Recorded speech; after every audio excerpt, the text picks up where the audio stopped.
Welcome to the GGB podcast. We're doing another in our series of GGB Live at ICE here in Barcelona.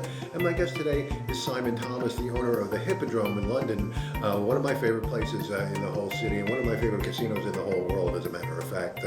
It's such a quirky little place and a great place to be in London. And Simon, last time you took us on a tour that last ICE last winter, and you had a bunch of new attractions. Explain what they were and how they've been doing since then.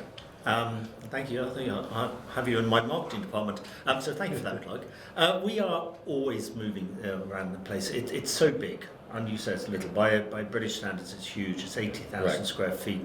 The average British casino is sort of a tenth that size. Right.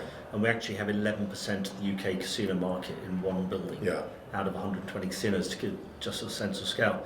In terms of new attractions, we're always changing, we're always chopping, we're always improving, because we can't stand still. And it's really stimulating for the customers when they come in and see something new. It's also really good for the staff. They see you reinvesting, pushing boundaries. The last couple of years we've opened the Chinese restaurant, which has gone from nothing. It's pretty audacious, actually. Maybe some people would say reckless, opening a Chinese restaurant next to Chinatown when you've got a lot of Chinese customers who are restaurateurs. We partnered with one of the better groups called Imperial China, not Imperial China, what was it about? Royal China, and so we get their quality, but we put our kind of service standards in there, and so it's just brilliant. And I can attest to that. We ate there last time, and it was the food's incredible. fantastic. Yeah. Robot can be annoying because it does sing, and it does a good happy birthday now. We trained it. When we got it, it sung Thriller, and we didn't know it was a singing robot, and it was just very random.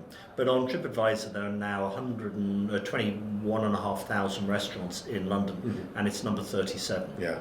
which is cool. And when you get people like Sarah Jessica Parker coming in for dinner, Yeah. it's just brilliant. So that's fantastic. But the latest toy is our secret bar, which is called Archive and Myth, which is actually adjacent to the Chinese restaurant. But the door you go in has 76 touch panels behind it, and you get given the code, and you have to press 4 panels in the right order, then the door unlocks, and you go down into this subterranean sort of world. It's a little womb of calm and elegance, and the cocktails are joyful to have. I don't even like cocktails, and I will happily go there anytime. And then you can leave there and go straight to the Chinese restaurant. So we're doing things like that all the time. We have got the change in regulations coming up, which are now pretty much sorted. The government have approved it. They've been for what they call right around. They check with other government departments, and there have been no adverse reactions. So we're now waiting for them to write the detail of the legislation and then lay it in Parliament, which should be done by the end of March, beginning of April, and becomes law in June. That will obviously allow us the 80 slot machines that are long overdue, but also allow us a betting license. And we've got plans to take our gaming room, which we call Lola's, gaming sports bar, and turn into a much more sophisticated casino sports. That was a operation. great little sports bar at the bottom in the basement of your property there. Wraparound TVs and you know. That's good, but the bar in there it's always been a bit small, so we're bringing it out of the corner, putting it a third of the way in, double-sided, screens all around it, probably inlay some poker terminals, Vegas style, and have a few gaming tables down there because we need more gaming tables, and some of the 80 slot machines. Right. So we never stop. Right. Yeah.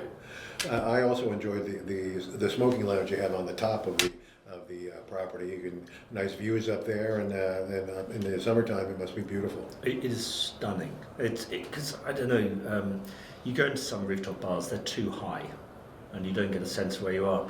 Being on the 5th floor, it's low enough to feel as though it's like Mary Poppins, a roofed chimney height, and it's just lovely. You come out of the chaos and maelstrom of Leicester Square. We've got thousands of people thronging around, and you go up a lift, and you're suddenly in this oasis garden, and it feels lovely. It's actually so good. It's a bit too busy at times, so we have to limit it, and we have just got planning to build out over the entire roof. Right. So we'll put another 200 covers up there, and we're just doing the final details for the fire office, and then we should press the button on that later this year.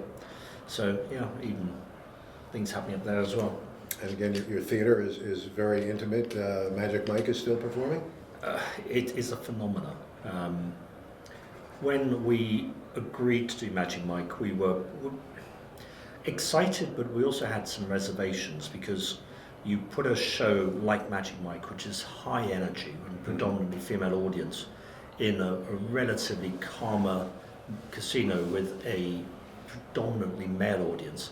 It could either work really well, or it could be change the atmosphere negatively. It could jar with the rest of the atmosphere. And what it's done is been revolutionary to the building, because it's added really positive energy. A lot of very happy, excited people. It doesn't conflict with the gaming at all. The crossover onto gaming is pretty low. Crossover onto bars and restaurants is huge. So it's really helped our bar and restaurant operation. The show itself is world class. It is an amazing production.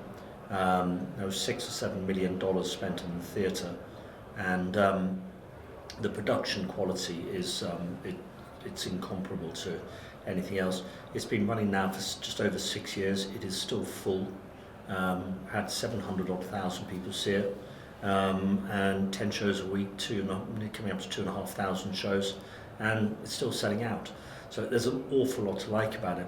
It was on holiday the second week in January, and we really missed it, because we lost the extra buzz and thrill and excitement.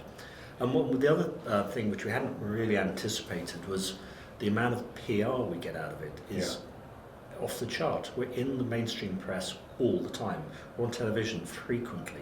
People refer to it. Magic Mike's now part of the English vernacular.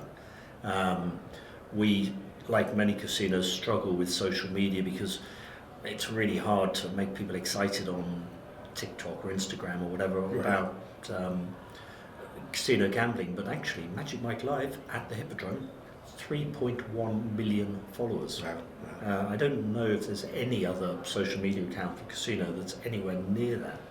And it kind of normalizes the whole experience. It makes it more accessible to so many people. And once they're in the building, they've got over that initial hurdle of the sort of intimidation of walking into a casino, and they walk in and go, wow, I was not expecting this. Can I just come back and use the bar? Yes. Can I just come back and use the restaurant? Yes. And so we're getting a really big, strong sort of knock-on effect from it. So there's a lot to like. And even the show, they're constantly developing it, refining the acts, changing them, putting bits in and out. The actors are changing. So people come and see it multiple times. Well, your building is so historic. I mean, I love when you walk in the front door, there's a history on each side, and you can see all the famous stars that have played there. I mean, it's gone through so many iterations. You feel kind of responsible to kind of uphold that history as you renovate here and there?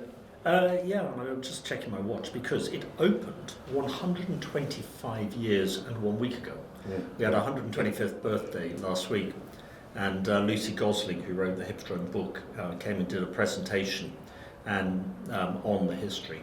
It is extraordinary for a building. It's most brilliantly located. Every generation has been reinvented. It's been a circus, music hall. It hosted the English premiere of Swan Lake, first jazz ever played in the country, Houdini. It then had a pool in it at one point. A big swimming pool with dwarfs diving into it. It had the Talk of the Town era, when it was a dinner dance venue, and people like Stevie Wonder, Sammy Davis Jr., Ella Fitzgerald, Tom Jones, Cliff Richard, Judy Garland, and on played there. And then it was the biggest nightclub in the country. And then me. And the trick is, it's not to rely on the history, but to build on it. Yeah. And we've tried to bring out some of the history and enjoy it. Our restaurant, the Helio Steakhouse, is named after Claire Helio, who used to feed lions raw steak, where the roulette tables are now, back in 1906. So there's that sort of sense of building on it. But I don't want people to walk in and think, oh, I've just walked into an old theatre. I want people to walk in and go, wow. Yeah. And to other parts of the building go, wow. And taking the history, building on it is great. And it does have other knock-on effects. When I took Channing Tatum around, when he was inspecting the properties that could have taken Magic Mike live, we're down to a short list of 3 or 4 properties. Because of the history, it gives you really a story to talk to and build on.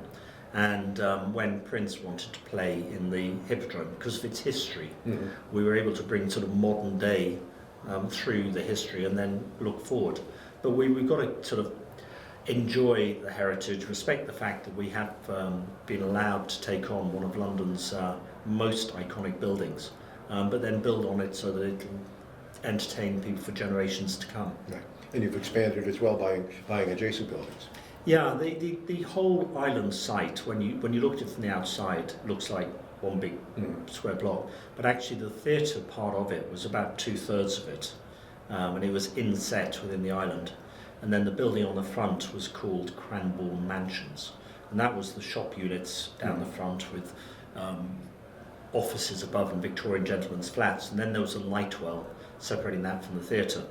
And I got the whole of it, not everything day one, because there were some of the shop units I hadn't controlled, but took the vast bulk of it and then built up a building between the 2 buildings and took over the main 2 buildings and knocked them together. And then over the years, as the shop units became available, incorporated them. In fact, the secret bar was the last part of the development to be taken on, because there was two shop units that didn't survive COVID, and we turned the top half into a cafe, and we had this really cool basement area, so we turned that into the secret bar. So I now control everything in the building, bar, there's some flats down the back, which are another separate building, but it's a beautiful site. So you're located in the heart of London's theatre district. So I'm assuming you get a lot of visitors there, a lot of tourists. What's your ratio between kind of locals and tourists? It's 15% foreigners.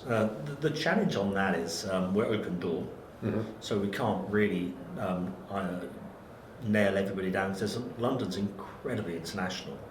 But when COVID hit, we then had a very clear indication of how many people were living overseas, and it turned out to be 15%, which is pretty low. They're good spenders, they're people that really add to it, and we are very much on the tourist map. I find it quite humbling when I see people saying top 10 things to see in London: Buckingham Palace, Royal Albert Hall, Madame Tussauds, Hippodrome Casino. Thinking, whoa, I feel kind of precocious upstart. Yeah. But we do deliver an incredible experience, and so we had people from 122 countries last year, according to my ATMs.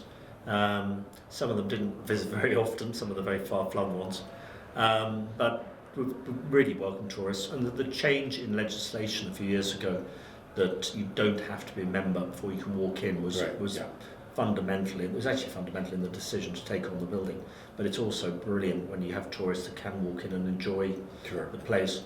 And I think a lot of overseas people have casinos which are much more friendly than British casinos, which historically have been quite austere. And they're used to a casino being a place where you can go as a grown-up and they're safe. And they've got good bars and good restaurants. So they're already familiar with that concept, sort of the Vegas-style concept. And so we get plenty of them, but the bulk of the business is locals. But everyone's welcome. So you mentioned the legislation, the regulations are changing due to the white paper. Is that slowed down because of the change in government in the UK or not? It slowed down briefly. It was supposed to all go through on October the 1st, and there were a range of regulatory changes affecting us and also the street market, the arcades, and a couple of other parts of the gaming market. And new government come in, they put the slide rule over it, and they fast-tracked one or two bits which were to do with responsible gambling, a levy on the industry to get protected funds for research, education, treatment, which is fine, and putting a stake limit on online gaming to £5 per spin, which is the same as we have in a real casino. The other measures which were deregulatory affected us and the arcades.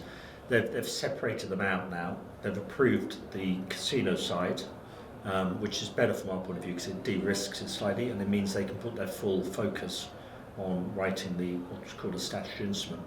And I had a call with DCMS last week, which is our government department, and they've had clearance from all the government departments.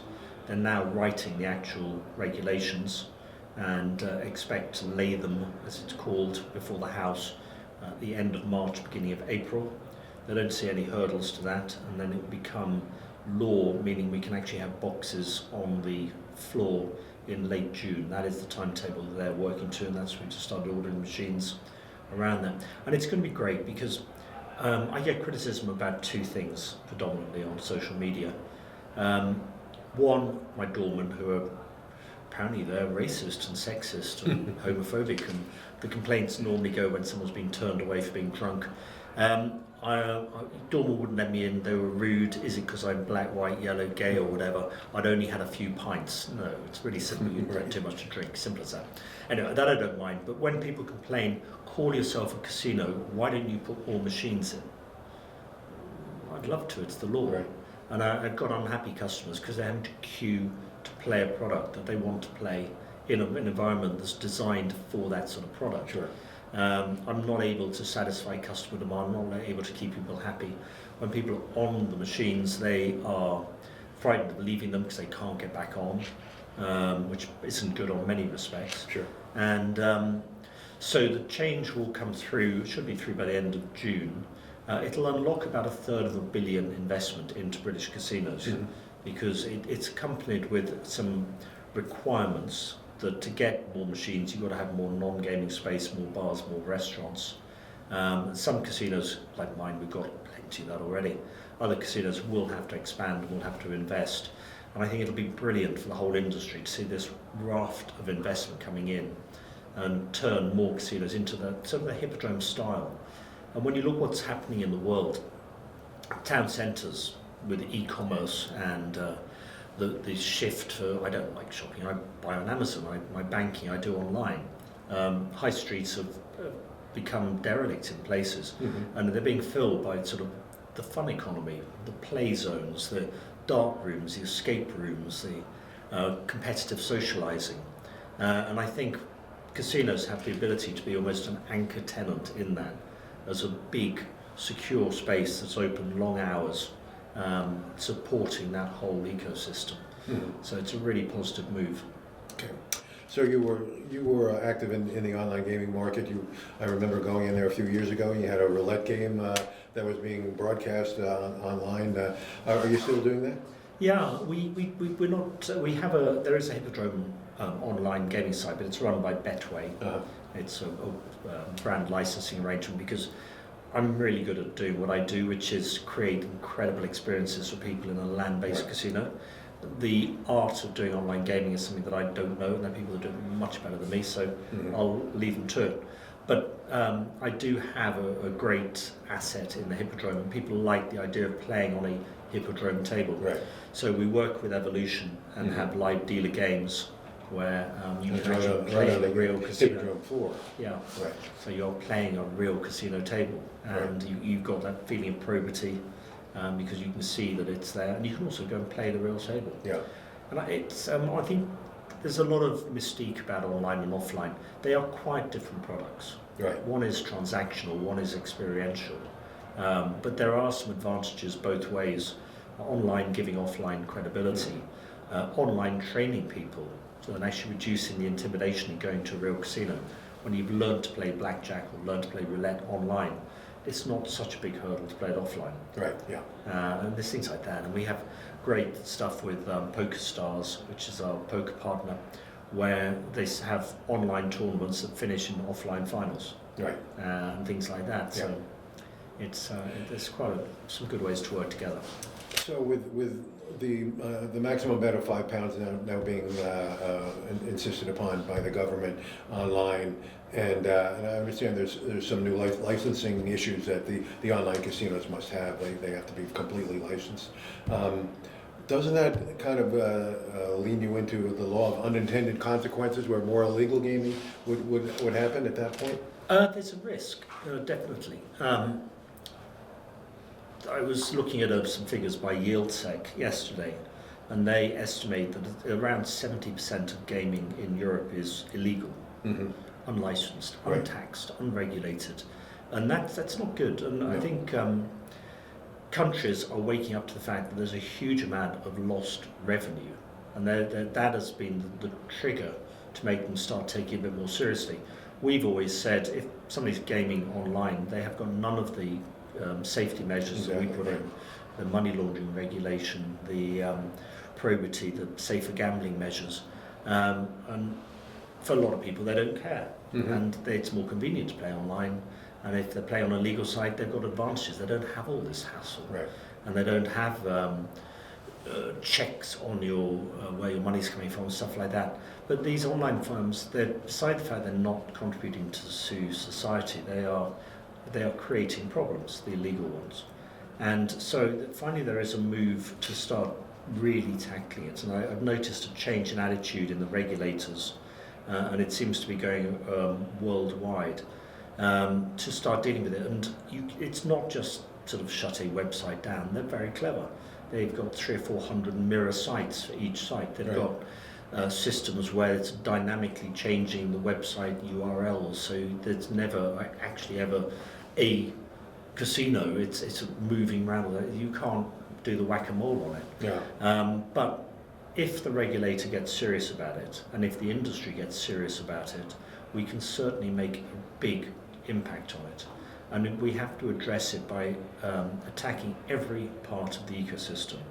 The British regulator recently has taken one of the suppliers to task because some of their products were ending up on online illegal gaming sites. One of our trade magazines recently has taken a stance by saying we will no longer accept any adverts from companies that are not regulated and licensed. They were sort of advertising Gamban casinos. I believe G2E is taking a really strong stance, saying we will not have anybody on the exhibition floor who is not 100% legitimate. We really need a charter across industry that says what is and is not allowed. And we need the regulators to really step up the game and tackle it through payment processors, through all of the search engines, and all the different measures, and really take it seriously, because it's costing billions of pounds of tax money that's not being spent. It's costing people, it's harming people, because they're not being given the protections that they would benefit from in a regulated site. So it's time to really take it seriously and move on it. Okay. So let's talk about the London casino market. We just recently saw Wynn Resorts purchase the old Aspinalls. I think there was the Crown Casino owned it right after that. Obviously, Wynn has a pejorative, or has another idea for that because of their UAE casino they'll open in a few years. Is the London casino market very fluid right now? It's been through, the high end has been through a really tough time. When we had 6 high-end casinos at one point, then COVID hit, the Chinese stopped travelling, the Arabs stopped travelling, combined with British tax rates, which are 50% of the sort of marginal rate at the high end, and the lack of being able to offer players credit. And 3 of the high-end casinos shut, Crockford's, the Ritz and the Claremont. And it's actually lovely to see the confidence of Wynn coming in and buying Crown Aspinalls, and that will lead to investment in that neck of the woods. It also recognises London's position being somewhere between the UAE and North America, and quite pivotal in Europe. So I think hopefully the corner's turning on that. The regulators are supportive of high-end having credit for high net worth overseas banked players. They're just waiting for a regulatory opportunity to put that through. The British high-end casinos are magnificent, and they're very good at what they do, and it would be a shame to not have that part of the business supported. The sort of mass market, we're definitely sort of premium mass in many languages. We're not cheap, but we're not the high end. Is going to get a real impetus from this change in regulations to allow us a competitive number of slot machines. But if you actually look in real terms, London's a city of 10, 12 million people. There are 20 casinos or so. If all of them managed to expand, to put in 80 machines, you only got 1,600 casino machines in London. if it was a Virgin site and Wynn or MGM came in and put in a proper Vegas-style casino, I'm sure they'd put 4,000 or 5,000 machines in. So we're still not going to touch the surface of demand, but it will make all the casinos much more attractive to customers, more profitable, and it'll be a nice virtual spiral upwards, where investment leads to better properties, leads to more people, leads to more investment. Sure. So it's provided everything happens and goes through, and as we've seen with politics, things can change very quickly. But provided everything goes through, we're looking pretty good. That's for sure. Well, Simon, it's great to catch up with you. I'm sorry it's not in London. I love being in London. It's so nice here in Barcelona, but next time I'm in London, we'll definitely come by the Hippodrome again. We're always welcome, you know that. We look forward to having you back in London. Great. Thanks for the time.